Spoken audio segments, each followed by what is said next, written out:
54ാമത് ദേശീയ ദിനാഘോഷത്തിന്റെ നിറവിലാണ് U A യിലെ എല്ലാ എമിറേറ്റുകളിലും ആഘോഷ പരിപാടികൾ പുരോഗമിക്കുന്നുണ്ട്. അപ്പോൾ ഇന്ന് ദുബായിൽ ഏതൊക്കെ ഡെസ്റ്റിനേഷനുകളിൽ പോയാൽ നിങ്ങൾക്ക് ഗംഭീരമായിട്ടുള്ള ഫയർ വർക്ക്സ് ആസ്വദിക്കാൻ പറ്റും എന്നുള്ളൊരു കാര്യം ഇന്ന് പറയാം. ദുബായ് ഫെസ്റ്റിവൽ സിറ്റി മോൾ ഹത്ത എന്നിവിടങ്ങളിൽ രാത്രി 8 മണിക്ക് ഫയർ വർക്ക്സ് ആസ്വദിക്കാം. JBR, the beach, blue water, Souk Al Seef രാത്രി 9 മണിക്ക് ഫയർ വർക്ക്സ് ഉണ്ടാവും.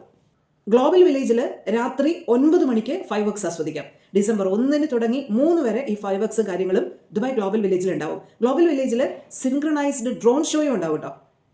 ദുബായ് പാർക്സ് ആൻഡ് റിസോർട്ടിന്റെ റിവർലാൻഡിലെ അവിടെ വൈകുന്നേരം 7 മണിക്കും രാത്രി 9:30ക്കും നിങ്ങൾക്ക് ഫയർ വർക്ക്സും കാര്യങ്ങളൊക്കെ ഉണ്ടാവും.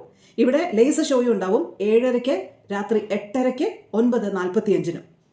ദുബായ് പാർക്സ് ആൻഡ് റിസോർട്ടിന്റെ ടീറെക്സ് ഗ്ലാമ്പിങ്ങിലെ അവിടെ ഡിസംബർ 2 ഇന്ന് ഈദുൽ എത്തിഹാദിനോടനുബന്ധിച്ച് കുടുംബങ്ങൾക്ക് പങ്കെടുക്കാവുന്ന വലിയ രീതിയിലുള്ള ആക്ടിവിറ്റീസും ഫയർ വർക്ക്സും ഒക്കെ ഉണ്ടാവും. ഇനി അബുദാബിയിലെ പ്രധാനപ്പെട്ട ലൊക്കേഷനുകൾ ഏതാണെന്ന് നമുക്ക് നോക്കാം. അബുദാബിയിലെ യാസ്ബേ വാട്ടർ ഫ്രണ്ടിലെ അവിടെ ഡിസംബർ 1 ഇന്നും, അതായത് 2 പരിപാടികളെല്ലാം നടക്കുന്നുണ്ട്. രാത്രി 9 മണിക്കാണ് ഇവിടെ വർണ്ണാഭമായിട്ടുള്ള ഫയർ വർക്ക്സും കാര്യങ്ങളും നടക്കുന്നത്. ദ എമിറേറ്റ്സ് പാലസ് മാൻഡറിൻ ഓറിയന്റലിലെ അവിടെ ഇന്ന് രാത്രി 9:15 ഗംഭീരമായിട്ടുള്ള ഫയർ വർക്ക്സ് ഉണ്ടാവും. അബുദാബിയിൽ ഷെയ്ഖ് ഫെസ്റ്റിവൽ നടക്കുന്നുണ്ട്. ഡിസംബർ 1 മുതൽ 3 വരെ ഈ ഈദുൽ എത്തിഹാദിനോടനുബന്ധിച്ച് ഗംഭീരമായിട്ടുള്ള ഫയർ വർക്ക്സും ലേസർ ഷോസും ഡ്രോൺ ഷോസും ട്രഡീഷണൽ പെർഫോമൻസും മ്യൂസിക് കോൺസേർട്സും എല്ലാം നിങ്ങൾക്ക് ആസ്വദിക്കാം. ഈദുൽ എത്തിഹാദിനോടനുബന്ധിച്ച് നവംബർ 28 മുതൽ ഡിസംബർ 2 വരെ 5 ദിവസത്തെ ഫെസ്റ്റിവലാണ് അലൈനിൽ അൽ മുഗൈറ ബേയിൽ നടക്കുന്നത്. The mother of nation festival എന്നുള്ളൊരു പേരിൽ.